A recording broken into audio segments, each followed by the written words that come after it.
Hello मेरे प्यारे दोस्तों, कैसे हैं आप सभी। फिर से एक बार आपका स्वागत है आपके अपने चैनल में करियर भाई में। तो दोस्तों आज हम बात कर रहे हैं कि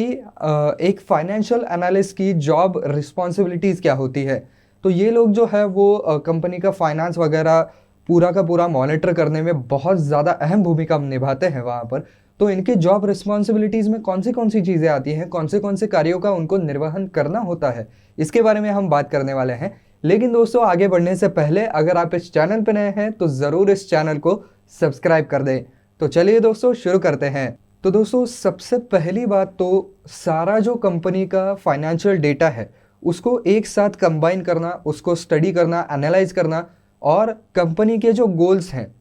उनको वहाँ पर जो है वो मद्देनज़र रखते हुए उसके अंदर अगर कुछ खामियां हैं तो उनको पॉइंट आउट करना। जैसे कि कंपनी का ओवरऑल बजट क्या है, कंपनी का एक्सपेंसेस कितना हुआ है, कंपनी ने कितना प्रॉफिट कमाया है, ये सारी चीज़ों का जो है वो एक डिटेल एनालिसिस करना और उसके ऊपर से जो है वो फाइंडिंग्स बताना, ये इनका एक जो है बेसिक काम होता है। इसके अलावा दोस्तों कंपनी का फाइनेंशियल स्टैंडिंग जो है वो बेटर करने के लिए भी ये लोग काम करते हैं, क्योंकि जो भी कोई एनालिसिस ये लोग करते हैं तो उसका जो कंक्लूजन है वही ये लोग ही निकालते हैं। तो बेसिकली उनको पता है कि एक्चुअल में समस्या क्या है, तो उसके ऊपर जो है वो कुछ क्रिएटिव वहाँ पर सॉल्यूशंस देना जिससे कि कॉस्ट कटिंग वहाँ पर हो जाए और कंपनी का जो है वो प्योर प्रॉफिट बढ़ जाए और उनकी जो लायबिलिटीज़ हैं वो कम हो जाए या खर्चे जो है वो कम हो जाए। इसके अलावा दोस्तों पूरा का पूरा डेटा कलेक्ट करना, उसके ऊपर एक सोफिस्टिकेटेड रिपोर्ट तैयार करना जिसके अंदर कंक्लूजन वगैरह सारी चीज़ें हो, हर एक डिटेल हो कि किस तरीके से कंपनी ने परफॉर्म किया है, पहले नीचे थी अब ऊपर है या फिर से नीचे चली गई है, ये सारे डिटेल्स और इसके पहले के फाइंडिंग्स क्या थे, उसके मुकाबले अभी कैसी कंपनी काम कर रही है, ये सारे डिटेल्स जो है वो एक रिपोर्ट फॉर्म में सामने रखना, ये भी इनका काम होता है। साथ ही साथ दोस्तों कंपनी ने पास्ट में कैसा यहाँ पर परफॉर्म किया है, अभी कैसा कर रही है, आने वाले फ्यूचर में ये कंपनी जो है वो किस तरीके से परफॉर्म करने वाली है, इसके आधार पर जो है वो एक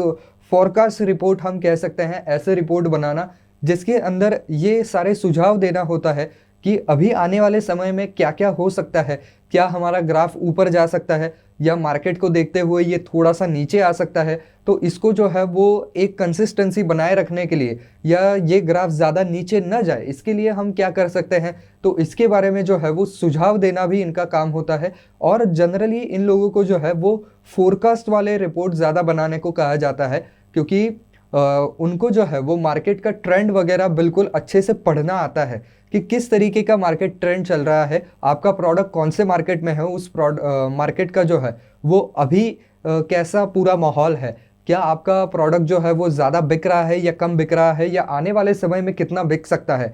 इस तरीके के रिपोर्ट्स जो हैं वो ज़्यादा निकलवाए जाते हैं। तो दोस्तों इसी का अगला पार्ट ये हो जाता है कि मान लीजिए कि फोरकास्ट रिपोर्ट तो दे दिया, लेकिन फोरकास्ट रिपोर्ट देने के बाद मान लीजिए कि कुछ 3 महीनों का फोरकास्ट रिपोर्ट आपने दिया है, तो 3 महीनों के बाद ये कंपेयर करना भी उनका काम होता है कि हमने क्या फोरकास्ट रिपोर्ट दिया था और एक्चुअल में क्या हुआ है। तो इन दोनों के बीच में कितनी समानता थी, क्या ये 100% एक्यूरेट था, 80% था, 70% था या 50% था। तो ये कंपेयर करना भी इनका काम होता है, इससे उनको भी एक फीडबैक मिलता है कि उनका काम कैसा चल रहा है, क्या उन्होंने जो फोरकास्ट किया था, जो उन्होंने प्रेडिक्शन वहाँ पर किया था वो सही निकल रहा है या थोड़ा सा गलत निकल रहा है या पूरा ही गलत निकल रहा है। तो ये भी उनको पता चलता है और कंपनी को भी पता चलता है कि फोरकास्ट के अंदर ये कहा गया था, मे बी फोरकास्ट के अंदर निगेटिव कहा गया था लेकिन उतना निगेटिव नहीं हुआ, मे बी फोरकास्ट के अंदर सब कुछ पॉजिटिव ही कहा गया था लेकिन सारी चीज़ें पॉजिटिव नहीं हुई। तो ये सब कुछ इन रिपोर्ट्स के ज़रिए पता चलता है। इसके अलावा दोस्तों उनके फील्ड से रिलेटेड नॉलेज गेन करना, ये भी उनका काम होता है कि ज़्यादा से ज़्यादा उनका जो नया नया नॉलेज है वो कैसे एक्वायर किया जाए, उनके फील्ड के अंदर किस तरीके के ट्रेंड्स चल रहे हैं, कौन से नए टूल्स इस्तेमाल किए जा रहे हैं, इन सारी चीज़ों की जानकारी रखना, उसके हिसाब से अपने आप को अपडेट करते रहना, ये भी इनका एक काम होता है। इसके अलावा कंपनी की जो लॉन्ग टर्म पॉलिसीज़ होती हैं वो तय करने में भी ये लोग एक बहुत बड़ा अहम भूमिका निभाते हैं। इसके अंदर बड़े बड़े जो उनके सीनियर्स होते हैं उनको कहीं ना कहीं सजेशंस देना, उनको एडवाइस देना कि ये करो तो हमारी कॉस्ट कटिंग हो सकती है या ये करो तो हमारे प्रॉफिट परसेंटेज बढ़ सकते हैं। तो इस तरीके की जो बिजनेस स्ट्रैटेजीज होती हैं उसके अंदर भी ये लोग पार्टिसिपेट करते हैं। इसके अलावा दोस्तों जो एग्जिस्टिंग पॉलिसीज हैं, जो नए सिरे से नहीं बनाई जा रही है, जो एग्जिस्टिंग है, उनके अंदर भी छोटे मोटे अगर बदलाव किए जाए तो वो किस तरीके के हों, किस तरीके के बदलाव करना ज़रूरी है, तो इसके बारे में भी ये लोग खास ध्यान देते हैं और अपने सीनियर्स को उसके बारे में बताते हैं। तो दोस्तों ये कुछ रिस्पॉन्सिबिलिटीज़ होती हैं फाइनेंशियल एनालिस्ट की। तो दोस्तों आई होप ये वीडियो आपको पसंद आया होगा। तो दोस्तों अगर वीडियो पसंद आया है तो इस वीडियो को लाइक करना बिल्कुल ना भूलें।